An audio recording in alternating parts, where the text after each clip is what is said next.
Did you know the World Series of Poker this year is sponsored by 888 Poker? Yep, and the only way to qualify for an event online is through 888poker.com. They have satellites starting at just 1 cent. Visit www.smartpokerstudy.com/888poker to register.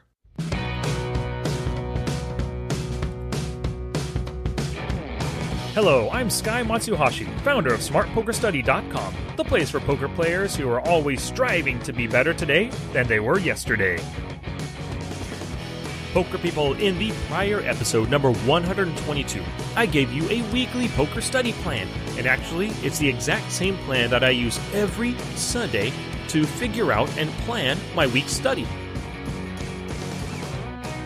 Hey, poker people, thank you so much for tuning in today. Thanks for sharing with a friend. Thanks for supporting. Thanks for emailing. Thanks for retweeting. All that jazz. I love it. Keep it going, pretty please.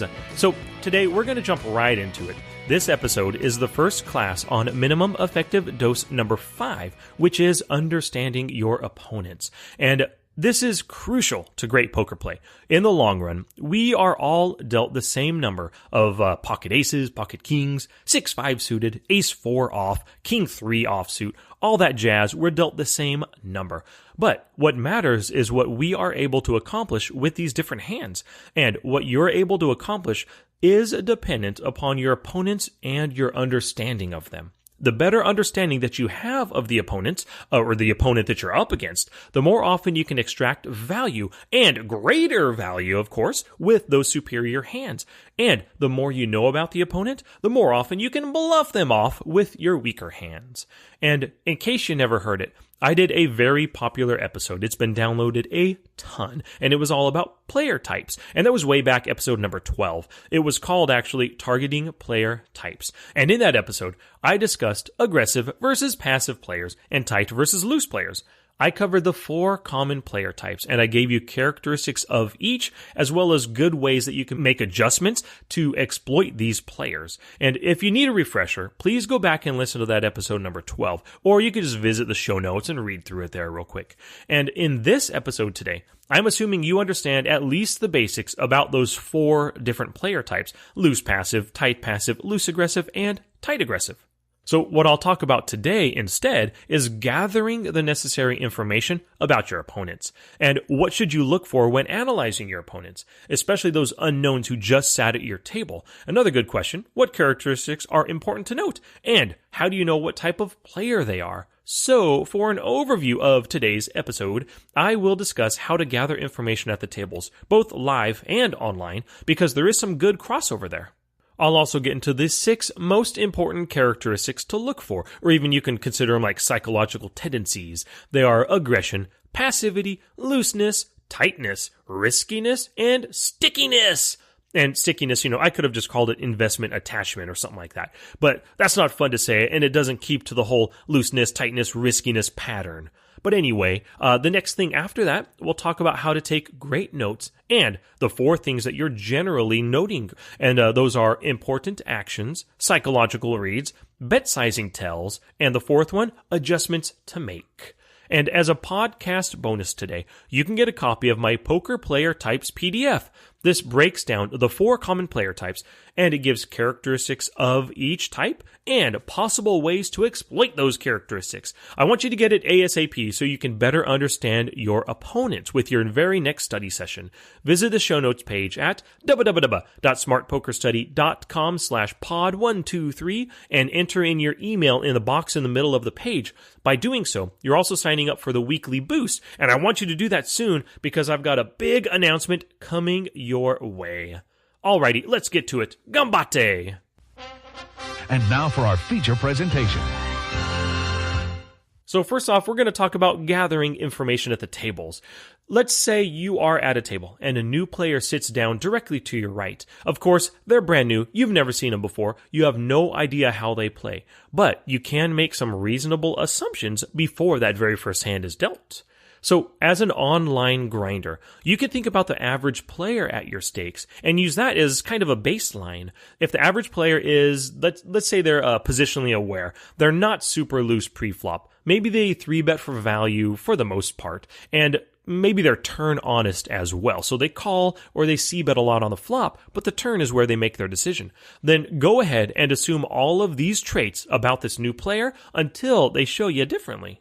And if you're playing live, what you want to do is look at their outward appearance. Yes, it's okay to profile in poker. I will not blame you. I do it myself. So young or old, fashionable or slovenly, Asian or Mexican or white, sunglasses or no glasses, hoodie or a three-piece suit, go ahead and assume that they are like the other players that they look like, Just play against them as you would until they give you a reason to not to, till they give you a reason to adjust your play against them.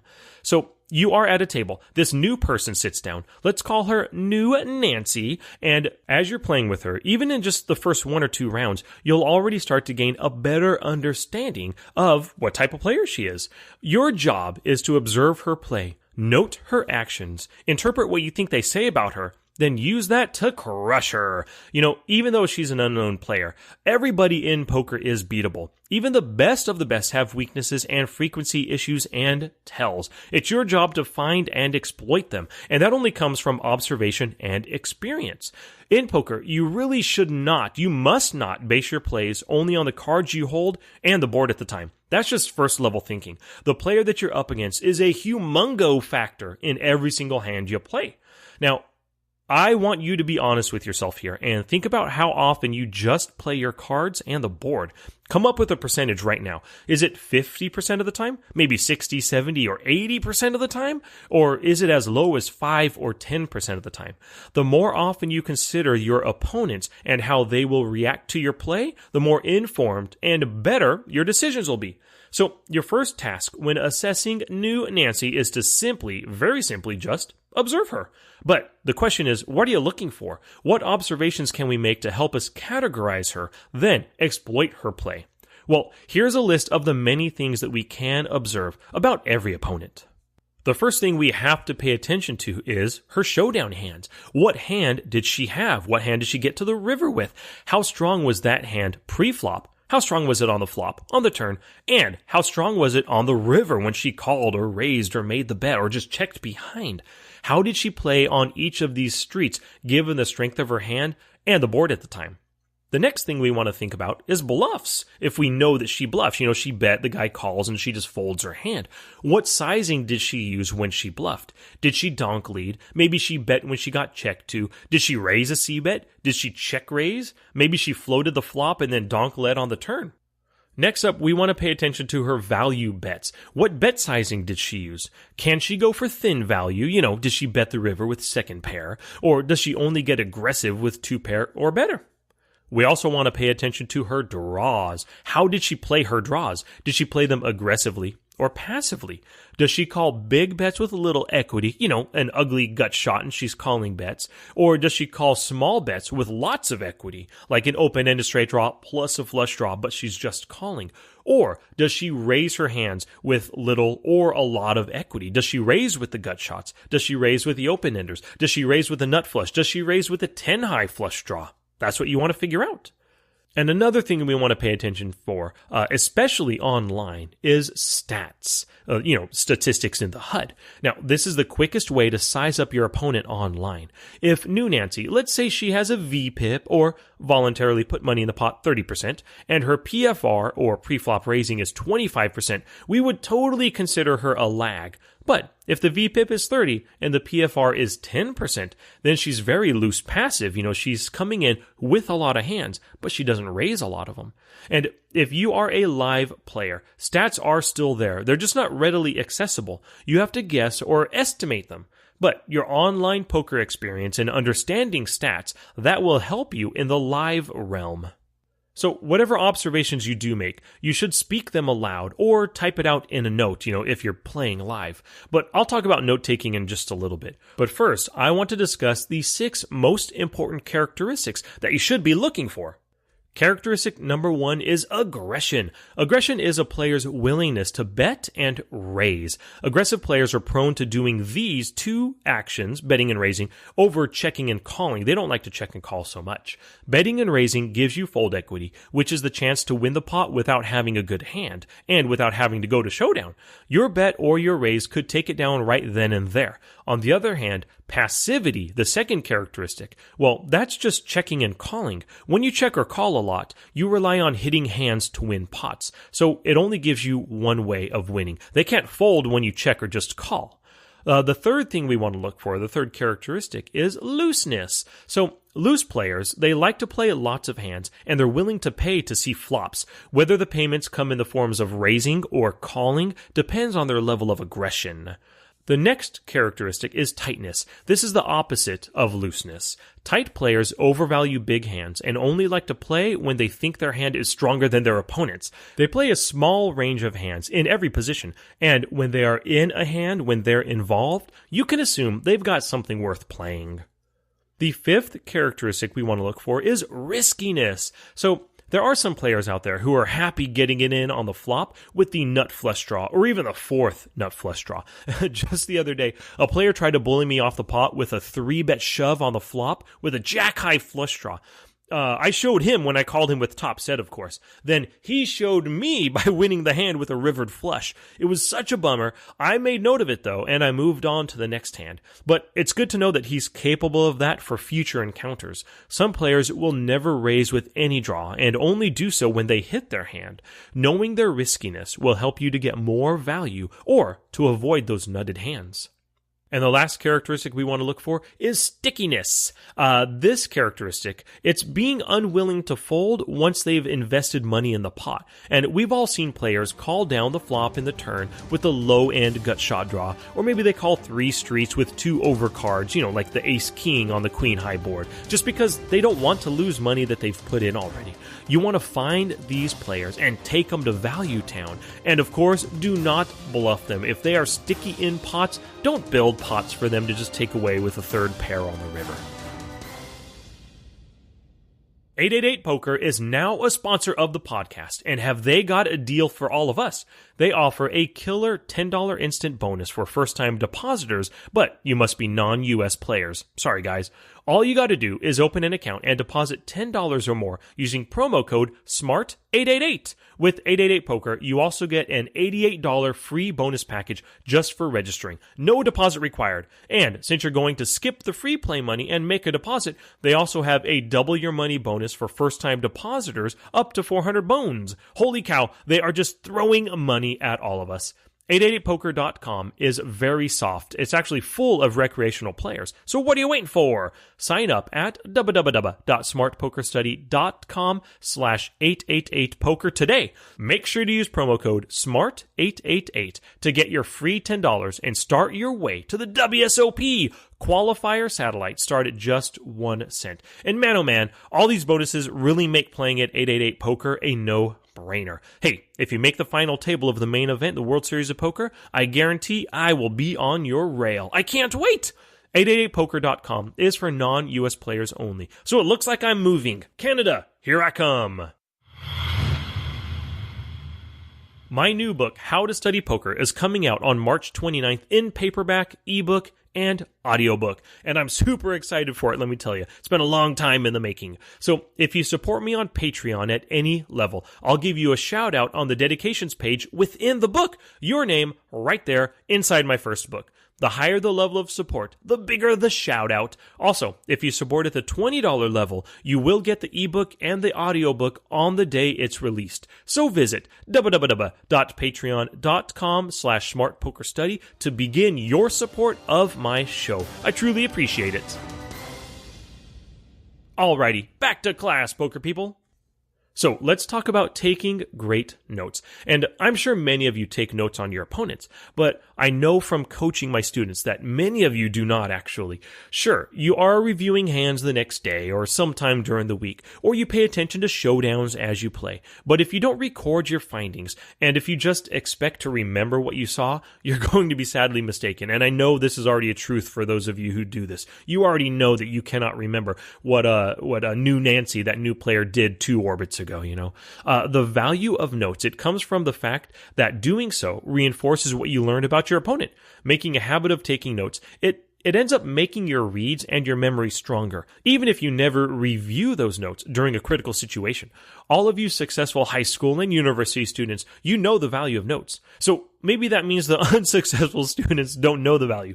Well, whether you were successful or not successful in a high school and university, you must be actively writing down or typing out your observations every single time. And this takes your past experiences and projects them into the future so that you can use them to exploit your opponent's tendencies and characteristics every time you review your notes.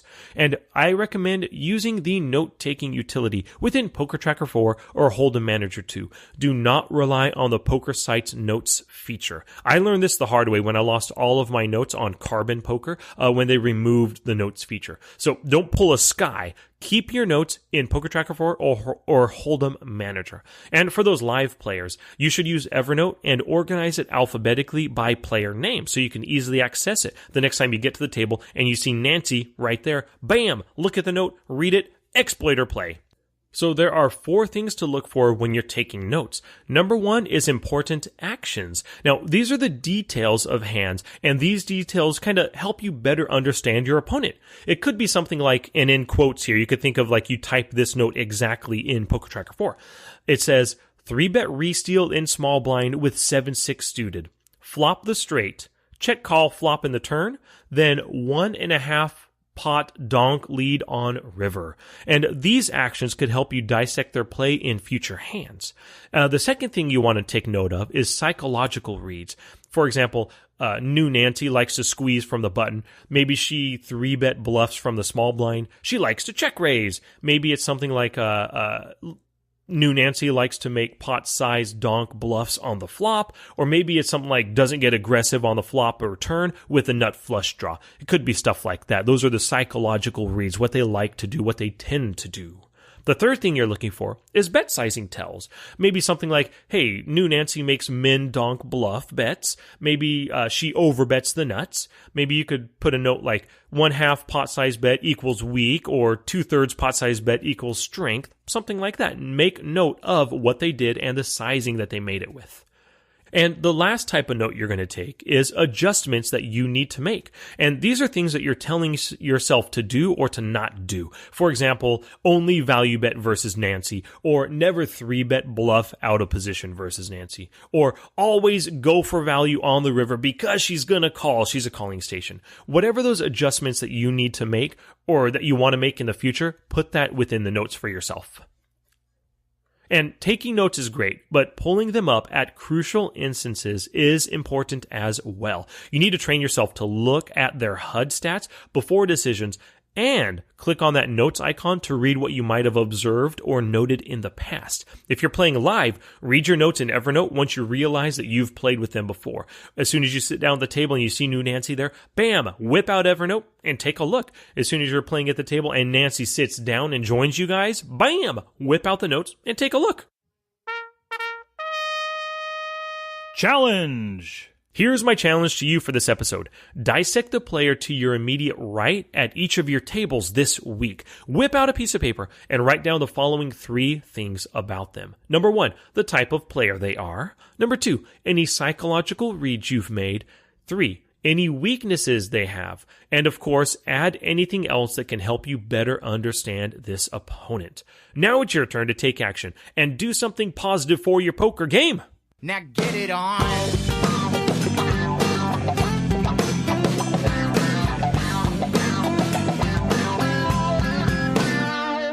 So to recap today's episode, you learned how to gather information at the tables. I told you how we start by assuming they are the average player. Then we change our read on them as we observe their play. Also, what you want to do is observe their play, make note of what they do, interpret these actions, then use that to crush their game. We also went over the 6 most important characteristics to look for, and those are aggression, passivity, looseness, tightness, riskiness, and stickiness. And of course, lastly, we talked about how to take great notes and the 4 things that you're generally taking note on. Number 1 was important actions. Number 2, psychological reads. Number 3, bet sizing tells. Number 4, adjustments to make. And this episode is not complete until you head to the show notes page at www.smartpokerstudy.com/pod123 for screenshots and links to everything discussed today, and to discover ways in which you can support the podcast and keep me keeping on.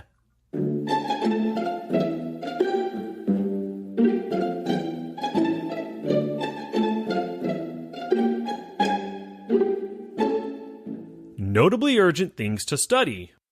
Alrighty, to continue your studies into understanding opponents, one of the best ways is to understand the mental aspects of poker and what puts players on and takes them off their A game. Here are 2 pieces of content that I want you to study this week. Number 1 is a poker course called Rev Up Your Poker Success. It was created by Dr. Trisha Cardner, and it's actually a free course. It's all about knowing where you want poker to take you, setting goals, and accomplishing those goals. Dr. Cardner is a great author, a psychology professor, and a licensed therapist, and she's been putting all of her skills and experience to work helping poker players. And she is actually a poker player herself, so she totally gets what we all go through. Get access to the free course by going to www.peakpokermindset.com. And the second nuts today, it's also related to Dr. Cardner, but it's actually a podcast that she does weekly with Elliot Rowe. And the podcast is called The Mindset Advantage Podcast. It's a great show, and together they interview some of the world's best players. And they dive into their mental game and poker performance issues. And they also talk about, how they achieve that peak poker performance that a lot of players strive for. You can get their show on iTunes or wherever podcasts can be found. Or just go to www.pokermindcoach.com/TMA podcast. You can find links to those 2 nuts just mentioned in today's show notes. That's a lot of nuts! Thank you so much for listening today. I want your feedback, so hit me with it through the show notes, or you can send an email to sky@smartpokerstudy.com. And please keep those questions coming. I want them all. And a few quick shout outs today. I have 3 awesome people who purchased the Smart HUD from me. Paul M., Jason J., and Dallin M. Yes, Dallin rhymes with Talon. Love that name, buddy. But all 3 of you, thank you so very much for supporting me by purchasing that Smart HUD. And Laura S., she purchased the hand-reading lab from Split Suit. And I talked about that way back in episode number 64. That was actually the first episode in a series. But Laura went through that series. She listened to it. She used my promo code SMART when she went to the website right there to purchase the hand reading lab for herself. And thank you so much, Laura. I really appreciate that. And you are, by making that purchase, you are making a huge step towards rocking your poker game and taking it to the next level. So if you want to support the show like these super fine poker peeps, visit the show notes for links to do so. And thank you to our newest sponsor, 888poker.com. Don't forget to get your $10 first deposit bonus at 888-POKER by going to www.smartpokerstudy.com/888-POKER and using offer code SMART888, and that's for non-US players. And don't forget to check out my Patreon page for ways in which you can support. And anybody who gets in at any level by March 21st will have their name put in my first book. It's coming out on March 29th, and it'll be called How to Study Poker. I cannot wait for it, and I hope you're ready to improve your study game. Visit the Patreon page at www.patreon.com/smartpokerstudy to show your support. Alrighty, poker people, in episode number 124 next week, I'll hold class number 2 on understanding opponents, and I'll discuss table dynamics and table selection. Word of mouth is the best advertising. So thank you very much for sharing the show with other poker people. Your sharing and caring is what helps us grow. Until next time, study smart, play much, and make your next session the best one yet.